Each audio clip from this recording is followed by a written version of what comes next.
Assalamualaikum warahmatullahi wabarakatuh. Di video pembelajaran ini kita akan membahas tentang tema 1,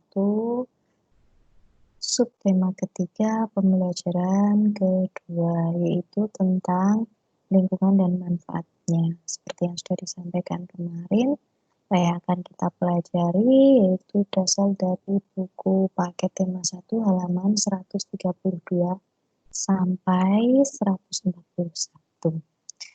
Boleh disiapkan bukunya dan silakan disimak video ini. Baik.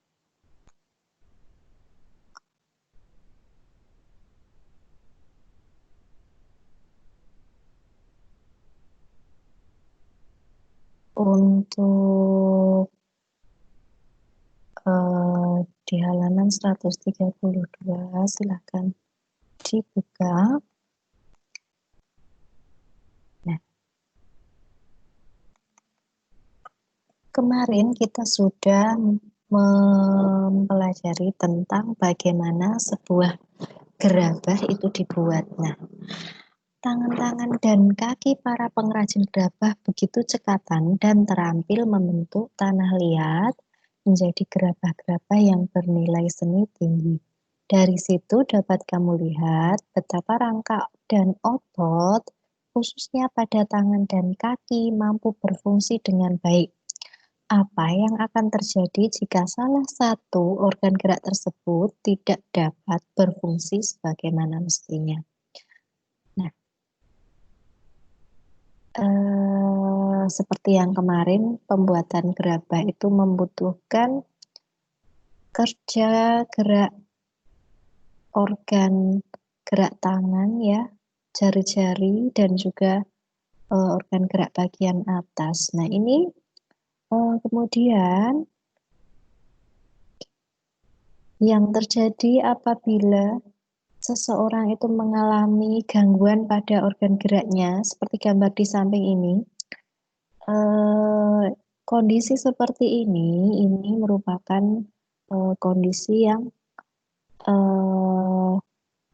terjadi pada orang tua ya. Biasanya orang tua itu organ geraknya sudah tidak bisa berfungsi secara maksimal, secara optimal karena terjadi penurunan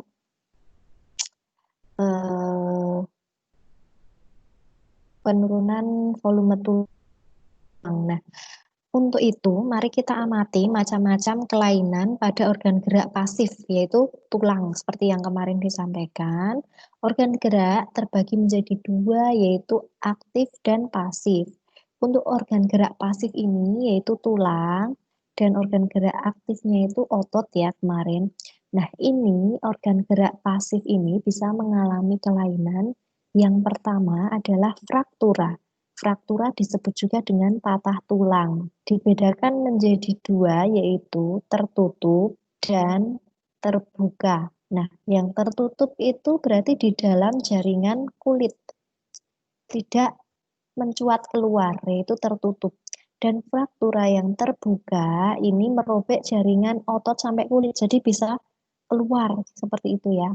Kalau terjadi sebuah cedera atau kecelakaan itu bisa dilihat patah tulang yang di luarnya sepertinya baik-baik saja, kulitnya tidak keluar darah dan sebagainya.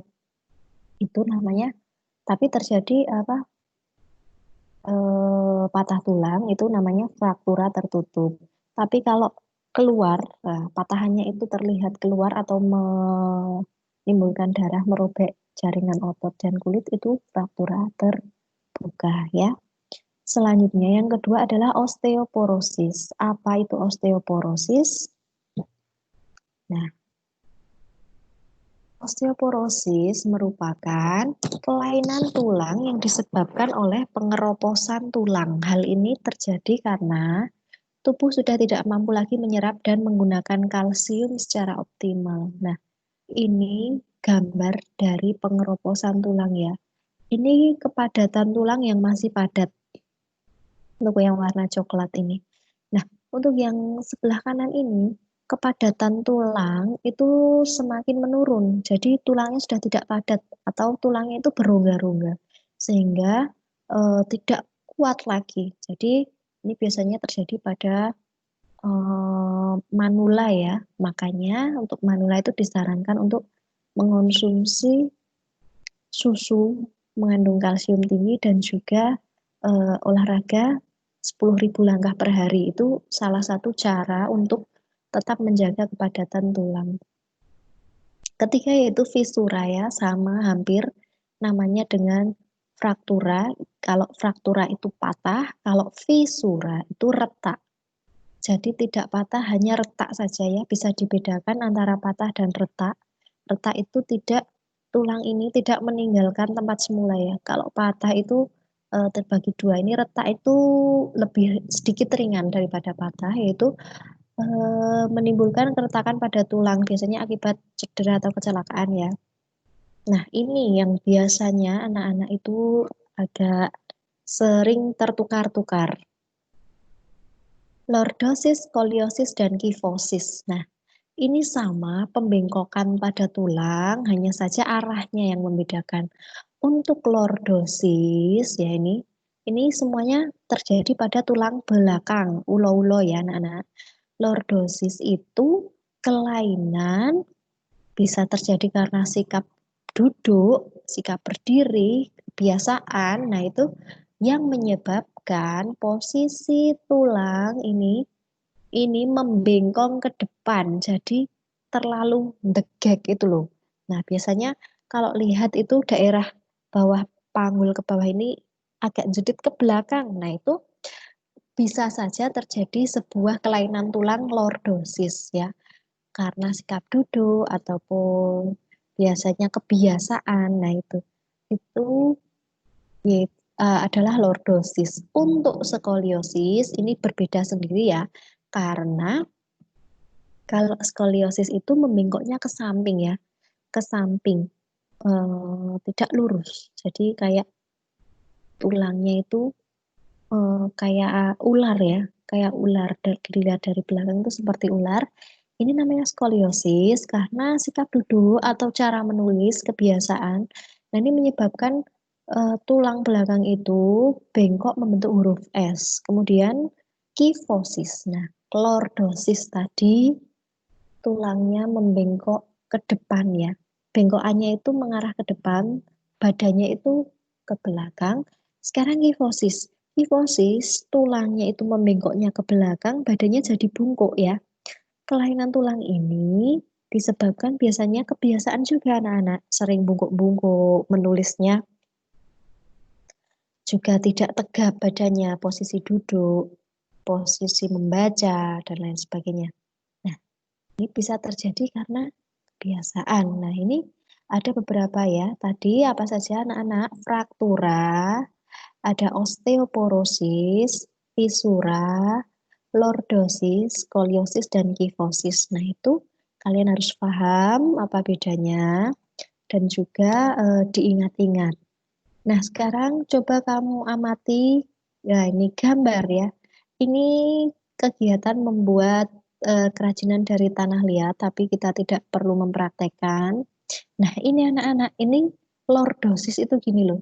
Daerah panggul ini pantatnya itu ke belakang. Nah, ini tulang belakangnya membengkok ke depan. Jadi seperti ini ya. Kayak terlalu degek, terlalu ketegapan gitu ya, seperti ini. Tuh ini skoliosis membengkok membentuk huruf S dan ini kifosis membungkuk ke depan kayak orang tua ya, kayak simbah-simbah itu. Nah, semua organ dalam tubuh kita, termasuk organ gerak harus kita jaga ya anak-anak, supaya kesehatan kita tidak terganggu, khususnya tulang. Nah, ini yang perlu kalian perhatikan adalah posisi dan sikap duduk yang benar dan sehat. Silahkan dibaca sendiri, silahkan di pause videonya, dan boleh dilanjutkan videonya setelah selesai membaca. Nah, apabila sudah anak-anak, kalian bisa mencari kalimat utama dari masing-masing paragraf tadi. Untuk itu, nah ini ada gambar komik di halaman 140. Ini contohnya ada seseorang yang sedang membaca di komputer ya, bekerja dengan layar komputer, tiba-tiba sakit pinggang. Nah, kenapa kok sakit pinggang ini? Nah, ini ada temannya yang perempuan. Nah, menanyai. Kemudian dia sedih. Apa yang membuatnya sedih? Nah, ini mungkin cara duduknya itu tidak sesuai dengan anjuran kesehatan. Harusnya tegap seperti yang dicontohkan kartun perempuan ini ya. Ah, apakah komik itu anak-anak, seperti yang sudah kemarin kita bahas itu ya, karya-karya seni rupa yang gambar ilustrasi itu salah satunya adalah komik, salah satu contoh dari gambar ilustrasi. Apa itu komik? Nah, ini dijelaskan. Suatu bentuk seni yang menggunakan gambar-gambar tidak bergerak. Gambarnya tidak bergerak dan disusun sedemikian rupa sehingga membentuk jalinan cerita. Gambarnya diam ya. Biasanya komik dicetak di atas kertas dan dilengkapi dengan teks. Teks dalam komik berfungsi untuk menjelaskan, melengkapi, dan memperdalam penyampaian gambar secara keseluruhan. Nah, ini komik. Ada banyak ya komik, ada komik Shinchan, komik Conan, dan lain sebagainya itu dari Jepang. Teks atau kata-kata biasanya disajikan dalam gelembung-gelembung yang diserasikan dengan gambar. Nah, itu tadi yang sudah kita pelajari anak-anak. Untuk tugas hari ini, silakan kalian pelajari di oh ya, sebentar. Hari ini materi intinya esensial adalah tentang kelainan pada organ gerak pasif. Nah, untuk itu silahkan kalian buat gambar ya, buat gambar kelainan tulang di halaman 136 ini. 136 ini silahkan anak-anak gambar. Nanti gambarnya diwarnai ya dan diberi keterangan lordosis, kifosis, skoliosis. Setelah itu dikirimkan. Tugas hari ini cukup itu saja. Yang penting anak-anak paham beberapa kelainan tulang yang tadi kita bahas, yaitu fraktura, osteoporosis, terus apa, lordosis, kifosis, skoliosis, dan satu lagi apa? Apa yang tadi itu ya? Kira-kira itu yang dapat Bu Guru sampaikan. Ada lebih dan kurangnya mohon maaf. Terima kasih atas perhatian kalian. Tugasnya silahkan dikerjakan, yaitu tadi gambar kelainan tulang. Silahkan nanti digambar di buku tulis kalian, diwarnai, diberi keterangan supaya hafal. Begitu ya anak-anak. Eh, Video ini Bu Guru cukupkan. Terima kasih atas perhatiannya. Silahkan dikerjakan tugasnya.